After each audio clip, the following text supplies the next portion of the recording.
हमने सीसी साहब को कहा कि आप 2024 के जो इलेक्शन को उसको आप क्वालिफाइंग लिस्ट क्यों नहीं मानते? भाई 24 में तो हमने वोट दिया, अब 25 में आप कह रहे हैं कोई डॉक्यूमेंट दो। तो ये हमने उनसे पूछा और हमने उनको बताया कि आपने 2024 में वो जो वोट डालने दिया, आप 25 में डॉक्यूमेंट पूछ रहे हैं, तो ये तो 2 क्लास ऑफ वोटर्स आपने क्रिएट कर दिया, जो आर्टिकल 14 का वायलेशन है। आप कोई रीजनेबल जस्टिफिकेशन नहीं दे पा रहे हैं।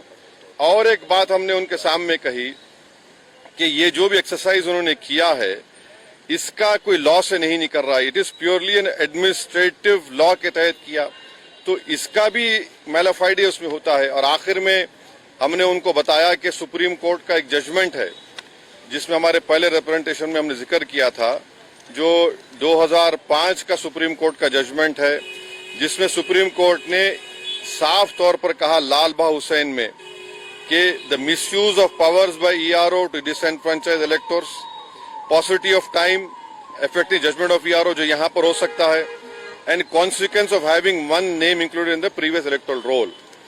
तो ये सब बातें हमने ईसीआई के सामने रखी हैं, क्योंकि उन्होंने 3 डेट्स दिए, before 87, between 87 and 2004 and after 2004। तो ये हमने कहा कि इससे अगर कोई इलीगल माइग्रेंट्स है मान लीजिए, तो 2024 में उनको वोट डालने का इख्तियार क्यों दिया आपने? उसका कोई तो डेटा होना चाहिए, क्वांटम रेशियो क्या होगा।